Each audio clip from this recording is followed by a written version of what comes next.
Our keynote speaker today, who I consider a friend, is Michael A. Folks, a Jamaican-born businessman who overcame extreme poverty and adversity to live the American dream. Born into poverty and abuse in Jamaica, Michael could have become just one more underprivileged statistic condemned to a life of punishing labor. The change began the day his mother threw up her hands in despair and took him to live with his paternal grandparents. Melbourne Folks taught his grandson the values of honor, commitment, and faith in God. Michael is the president and CEO of M.A. Folks Company and founder of the Melbourne and Michael Folks Foundation, an organization inspired by his grandfather Melbourne's influence and vision. He has a no boundaries, no borders business mentality, and part of his social responsibility initiatives offers second chance employment to citizens in this great community and country. His company also inspires our youth that may suffer from challenging socioeconomic backgrounds and an opportunity to be mentored through his Mighty and Character Leadership Program. Through hard work and dedication, he's the living American dream. What was once done for him, he now wants to do for others. He wants to inspire and to motivate others and to move into action. He wants them to build a mighty and character lifestyle. Ladies and gentlemen, please join me in welcoming Michael Folks.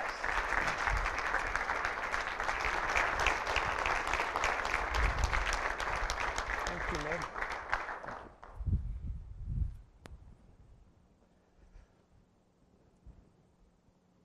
Good afternoon, everyone. Good afternoon. Well, first of all, let me say thank you to Meg for having me here to speak with you wonderful people today. And also to acknowledge the wonderful things you've just said, my friend, about all the heroes that are here serving in our community and making a difference in the lives of those that need it the most. We'll talk about my story for a little bit because it might inspire some of you here to continue doing what you're doing, and those that aren't contributing as much as you could, maybe you can allow or ask yourself and others to do the same thing.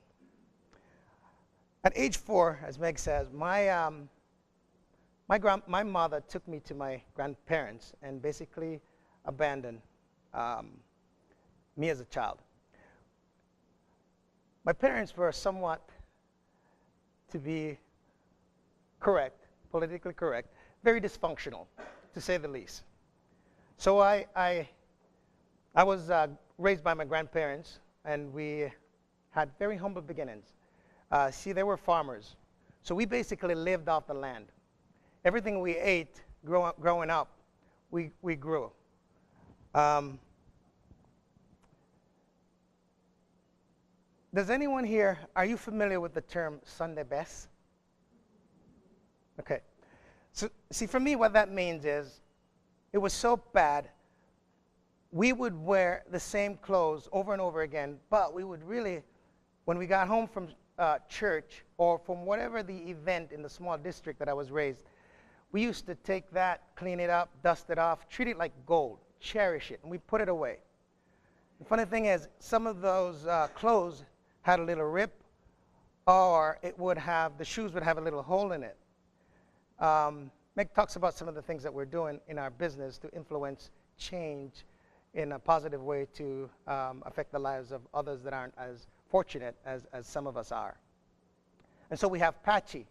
Patchy is the caricature of myself as a younger me. And I would encourage you, if you get a chance, to go to mightyandcharacter.com. And that'll take you to our website. You can see some of the things that we're doing.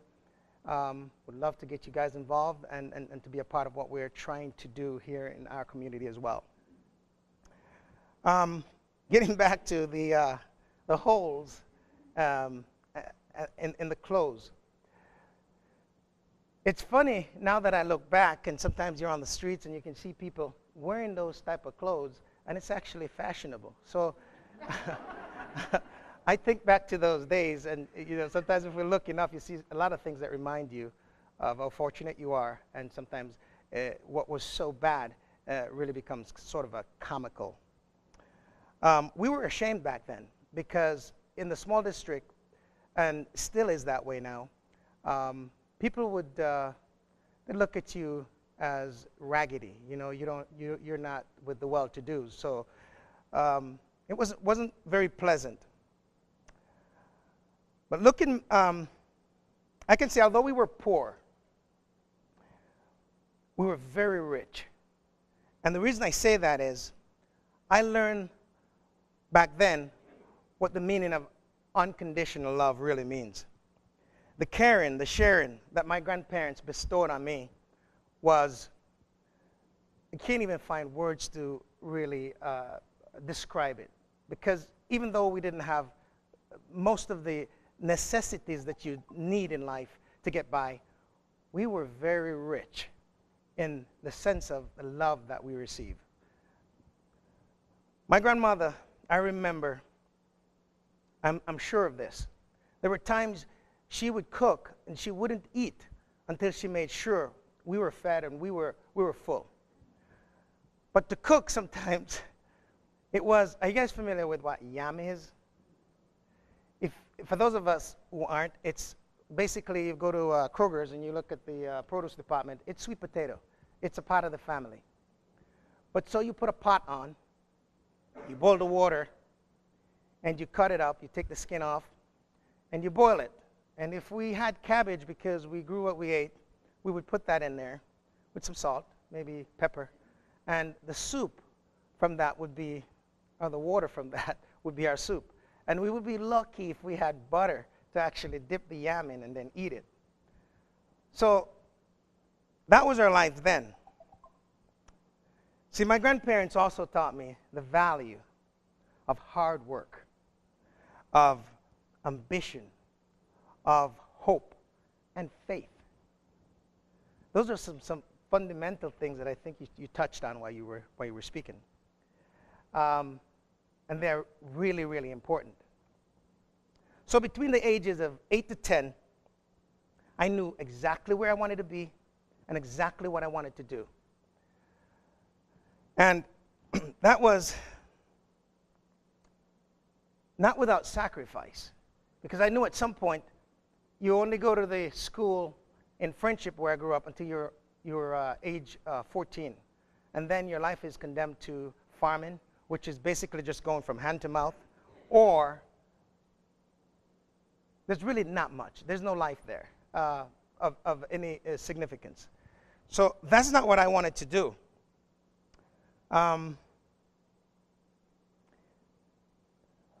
What I wanted to do was get to the land of opportunity, where you guys are. My grandparents, they did a great job. So as I said, by age 8 to 10, I knew America was it for me. And no matter what it takes, no matter what I had to do, I would do it. So my grandfather suggested that I consider joining the police force, but police force is not for me. I don't see myself being, well, it's really not very strong economy in Jamaica, number one, because it's not a first world nation like here, so your salary is not very good. And as I said, they did a really good job, and I pay close attention then, and even more so now. So I had my eyes set on America, farming or land of opportunity. Well, it's a no-brainer. We all know what the choice would be then. So my grandparents decided, you know what? I think you're going to have to go to Kingston and live with your biological mother, because you need a trade, you need a skill, you need something to get you by, because you're not into farming, nor do you want to become a police officer. So I knew I had to do that, but I wasn't really looking forward to it. I'm sure you know the story of Cinderella, the wicked stepmother, and the sisters. Would you agree? So my life was the classic example of that, only worse. Because between the age of 4 when my mother left and when I reconnected with her at 14, she had gotten married and she had 2 children, my half-sister and brother, that lived with her, and they were like royalty. It's another story. I'll try to give you a short version of that. But the 4 years that I spent with her, I'm going to say, I don't know what hell is, but we all read about it and we know what it feels like or what it could be like. So I would say it was very hellish for me. For example, have you ever been in a situation, I doubt that you have, where you have food all around you, but you're starving? You know, I remember the first experience was I was so hungry that I went and I opened the fridge so I could get some milk and cornflakes. And that's when I got the first beating, because that was not for me. That was for my other half. And not only were you beaten, but you were called derogatory names, degrading words. So your self-esteem was totally crushed. On top of that, you had to endure continuous mental, physical, other types of abuse. But it was on a regular basis. It doesn't give me pleasure to talk about this or recall it. But I tell you this. I can do it because unless you learn how to forgive, you can never truly live. And so I forgave her. Even years later, brought her here, got her set up. She was in the medical industry. She passed away last year. We made up and everything was good. But I'm actually grateful for most of that experience, because today it drives me in a different way, and it has served me well. So it's all about what you do with your experiences. You can let sometimes it destroy you, or you can let it build you up. So I'm not here to really put her in a bad light. You know, we're all here for one reason or another, and we need to find out what that purpose is and then live it to your fullest potential. And that's what this is. So I had, through those terrible times, not a lot of support group like you guys are talking about here. I didn't have that. But what I did have, what I did know about from my grandparents was faith. I knew about Almighty God, and I knew about the church. Here's another crazy thing. When I lived with my mother in Kingston, we had to go to church on Sundays, but we couldn't ride in the same bus or sit in the same area, because she would tell the people, or tell me and my sister, we had to refer to her as Sister Jean. Okay, so people, we didn't really get to say mommy or anything like that, which is quite all right. But what I used to do, guys, I went every Sunday when I have the opportunity, I went to church. And in reverence to God, I would reach out with tears streaming down my face, and I would pray for knowledge, courage, wisdom, strength, and understanding. And I honestly, for sure, without a doubt, I know my prayers were answered. In fact, that's one of the reasons I'm here to talk to you guys today. A part of answering my prayers, not having much money, it's difficult to leave Jamaica for here. So what happened is I had to do some trade work within the hospitality industry, got a job with Carnival, and then one thing led to another. Long story, we'll try to keep it short, so I stay on target today. But when I got to America, you know, you get these ideas or notion, and you're thinking it's a land of opportunity. Well, I'll tell you what, it's no bed of roses. It wasn't for me, at least, which is another story. But here's what I did. I was no stranger to hard work. You know, I had a really good background. My grandparents did really well, so I was up for the challenge. Meg talked about our second chance program. About, memory don't fail me now, but it's approximately 8 years after I left Jamaica, I came here, I started my own business. And between now and then, I've been employing people, and I don't really care about, you know, borders or boundary or color or creed or religion. What I do is I give you a chance, just like somebody gave me a chance. So with our second chance program, we hire convicted felons. We give them an opportunity to give back to society, to redeem themselves. And we've had many, many failures, more so than success. But the success, it far outweigh the failures. For example, we may have 15 people pass through our company, and out of that 15, only one might succeed. But the value that one person offer our business, it's priceless.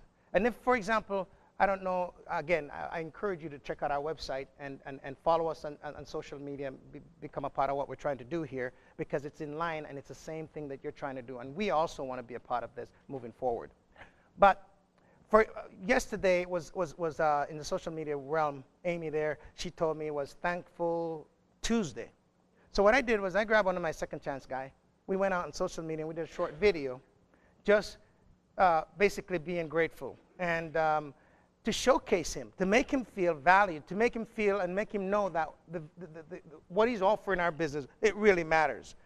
We're also helping with the kids. We're trying to get our Apache out there to instill hope, ambition, and so on. People are usually amazed by my story. I think that's one of the reasons Meg asked me to talk to you guys today. So, and they're amazed because through the adversity, I'm still able to accomplish a whole lot. And so they say to me, Michael, you should write your story. You should tell it. So I finally decided to do that. As a result of that, Driven by Desperation was born. It's my first book. I didn't even know I could write, guys. So I'm actually loving it. And my second one, my second one is going to start probably the first quarter of next year. That'll be all about business. So Driven by Desperation was born. And it's about, I heard the word today, I think it was attainable. It's about attainable, practical, tangible examples that will motivate, inspire, provide hope, liberate, and teach you how to forgive. That's what it's about. It did that for me. And as a result of that, when I wrote the book, I started reflecting. I started taking a couple of steps back, and I said, you know what? The district that I was born and raised in is still basically the same. Yes, a little bit upkeep, but basically the same. So in honor of my grandfather, Melbourne folks, I decided to start my own little foundation in giving back and paying it forward. So in his honor, the Melbourne and Michael Folks Foundation was born. The first book that I wrote, 35% of that purchase of that book, the proceeds will go directly into the Melbourne and Michael Folks Foundation for the children, not only there, but also here. I think Meg touched on some of the things that we're doing, and again, I encourage you to check out our website. Our philosophy is really simple. It's kindness, caring, sharing. It really knows no borders or boundaries. Meg talked a little bit about our MIC leadership, so I'll touch on that just a little bit. I believe that some of us need to be shown something different and exciting. As a result, I've developed the MIC leadership concept, which deals with bringing a different perspective to influence the thought process and stereotypical mindset, as well as the lifestyle of some of the people living within our economically disadvantaged communities. Our perpetual prosperity concept, it creates a pathway designed to enlighten, encourage, and teach others how to fulfill their purpose. Our goal is to assist in the development of mentally strong, young, and old on an individual basis. As my grandparents would say, you're never too old to learn as long as your mind is healthy. We focus on utilizing, again, tangible, practical, and accurate examples. This will ensure, we believe, structure and success in the lives of youth as well as adults. So let us invest in our future and the future of the younger generation by allowing what we're calling perpetual prosperity partnership to thrive and flourish between the younger and older generation, not just your immediate family members or relatives. Will you consider joining us? That concludes my story for today. Thank you all, and God bless. You're welcome. Thank you.